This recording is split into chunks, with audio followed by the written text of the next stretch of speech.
Hola, antes de comenzar con esta historia me gustaría que le dieras me gusta a este vídeo y te suscribas para poder subir más contenido como este. Novela. Hermana, en esta vida yo soy la reina. Episodio 356, un movimiento inesperado. El cardenal de Mare no fue el único que se encontró con una orden de invocación completamente absurda. El príncipe Alfonso también. Preguntó sin creer lo que oía. ¿Qué dice que vaya a Trevero? Era un príncipe diligente que nunca desobedecía las órdenes de su padre ni las cuestionaba. Su trabajo era simplemente cumplir las órdenes en silencio. Sin embargo, ahora el príncipe Alfonso no pudo ocultar el desprecio en su rostro. ¿Habla en serio? La última vez que León III envió al príncipe fuera de las fronteras, estuvo a punto de morir. Si no hubiera sido por la protección divina, habría sido encontrado muerto en un accidente en la lejana tierra de Gálico. Pedirle a un hijo así que fuera de nuevo al extranjero era una petición que no se atrevería a hacer a menos que fuera descarado. Pero León III no era un hombre tan descarado. Sí. León III se acarició la barba. Fue una suerte para todos que la barba le llegara hasta las mejillas. Si la barba no hubiera cubierto un poco los músculos de su cara, el príncipe Alfonso habría visto la expresión fría de su padre en toda su crudeza. Te dije que fueras a Trevero. Sin embargo, León III también tenía una excusa. Él tampoco tenía la intención de simplemente empujar a Alfonso a Trevero sin ningún plan. Según había descubierto, el Papa Ludovico no solo había extendido una invitación al reino de Etrusco, sino también al rey del reino de Salamanta, al duque de la República de Acereto y al rey Felipe IV del reino de Gálico. Habiendo enviado todas estas invitaciones, no sería imposible dañar a un monarca extranjero o a su sucesor. No creo que tenga la intención de masacrar todo el continente central. Excluyendo los pequeños países del norte, esto incluía aproximadamente la mayor parte del continente central. ¿Está el Papa preparando una segunda cruzada? Se rumoreaba que la tercera cruzada reciente había sido un gran éxito económico. El botín, incluido el trono del reino de Jerusalén, que fue tomado por el gran duque de Oldenburgo, el comandante en jefe, los castillos grandes y pequeños de los territorios ocupados se convirtieron en botín y se dividieron entre los países participantes y los señores. Aunque el propio hijo de León III regresó de esa cruzada como un valiente líder de vanguardia, el reino etrusco no recibió mucho. Esto se debía a que al inicio de la expedición, cada país participante había acordado de antemano que recibiría cada uno según su inversión si la cruzada tenía éxito. El ducado de Sternheim, cuyo monarca participaba directamente como comandante en jefe, se convertiría en el dueño de la milenaria ciudad de la Tierra Santa si la conquistaba. El reino de Gálico, patrocinador financiero, obtendría la llanura de Aman y sus puertos, y la República de Oporto, encargada de la logística, recibiría una autonomía permanente en los puertos. El reino etrusco se había retirado completamente de eso.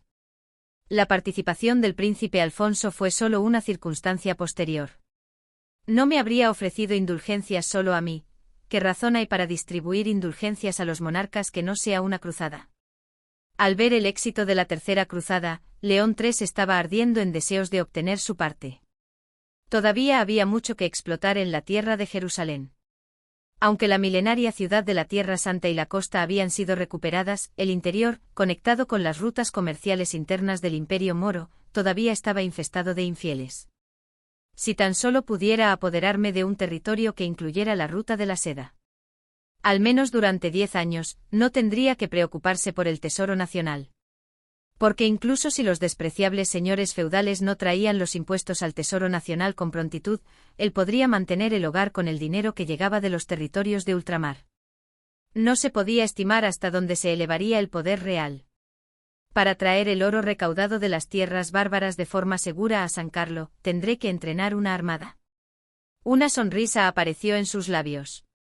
No notó la expresión fría y sombría de su hijo, absorto en la imaginación de la bandera del reino etrusco ondeando en el mar de verano y el emblema del reino de Carlo.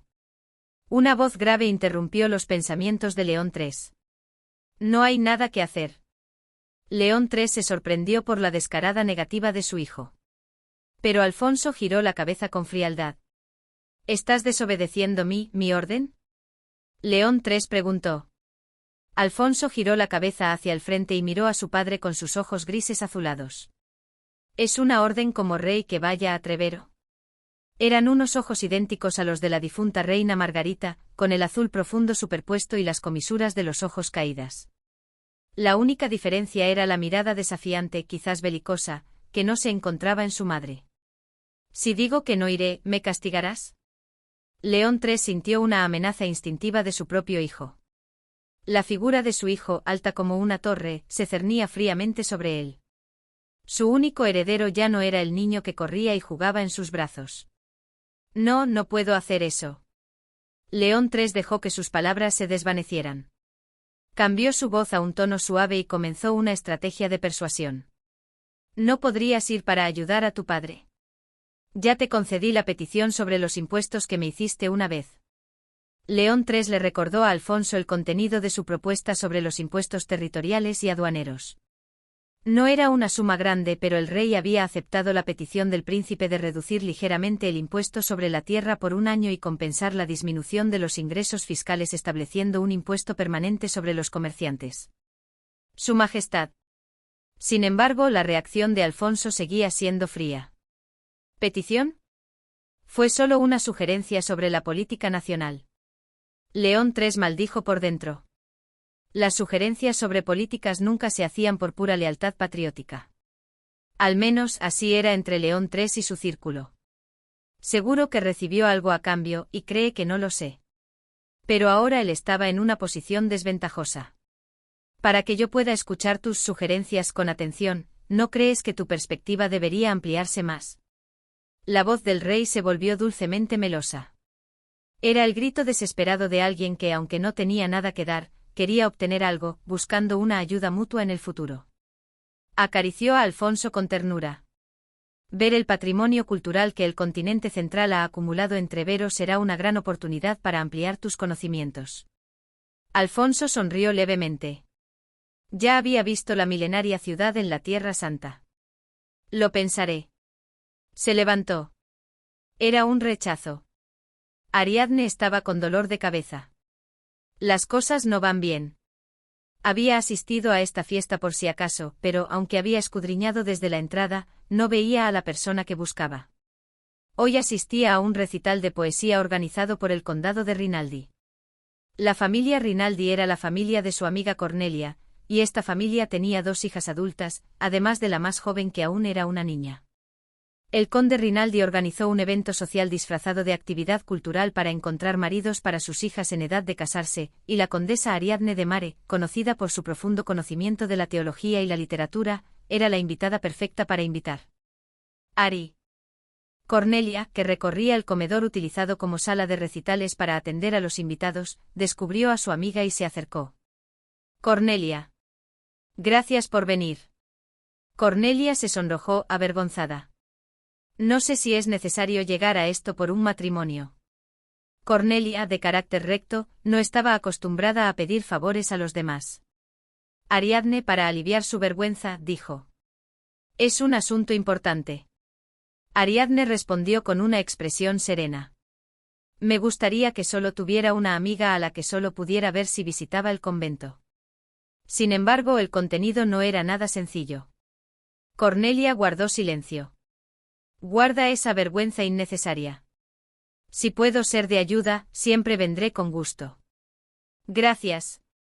A diferencia de la hija mayor de la familia Rinaldi, que no sabía qué hacer con esta situación, la segunda hija, la señorita Bedelia, escudriñaba a los invitados masculinos con ojos de águila. Mira a tu hermana.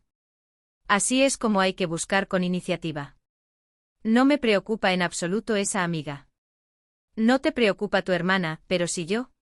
Sí. Creo que tu hermana se llevará a unas 5 personas por ti. Cornelia se rió sin ganas. Mientras tanto, otros invitados que notaron la presencia de la condesa Ariadne de Mare en el recital comenzaron a susurrar entre ellos. Oh, realmente vino. Dicen que últimamente no sale mucho y es difícil verla en sociedad. ¿De verdad está saliendo con el príncipe? Ariadne era objeto de envidia y celos en la sociedad, pero al mismo tiempo sufría de subestimación. Principalmente porque su título de condesa no era algo excelente transmitido de generación en generación. Era un hecho obvio que el título de condesa de Ariadne no venía con un feudo, pero las personas que se burlaban de ella por esta razón eran principalmente aquellas que no tenían ni feudo ni título de condesa. Yo tampoco lo creo, pero dicen que alguien lo escuchó directamente. ¿No habrá sido ella misma quien anduvo diciendo que salía con el príncipe? Así es. El príncipe Alfonso no tendría ninguna razón para encontrarse con la condesa de Mare. Ariadne suspiró levemente. Lo oigo todo. Ariadne consideró por un momento si irrumpir en ese grupo y mirarlos fijamente. Las personas que hablaban a sus espaldas eran la baronesa Loredan, miembro de la Sociedad de Mujeres de la Cruz de Plata, y algunos nobles de menor rango. Ahora que era la poseedora de un título de condesa, si Ariadne no les hablaba primero, ellos no podían decirle ni una palabra. Sin embargo, ignorarlos y marcharse después de que la hubieran reconocido sería increíblemente grosero, así que tenía que quedarse allí, recibiendo sus miradas y siendo castigada. Pero tampoco quiero ir allí y discutir. Ariadne se estaba convirtiendo en una persona con una mentalidad de acero que ya no se inmutaba ante las pequeñas disputas. El murmullo de ellos no representaba ninguna amenaza para ella. Sin embargo, así como hay personas que la odian, también hay seguidores entusiastas, incluso si Ariadne se quedaba quieta, había quienes luchaban por ella. ¡Qué grosería! El príncipe Alfonso dijo personalmente que se lo estaba tomando en serio.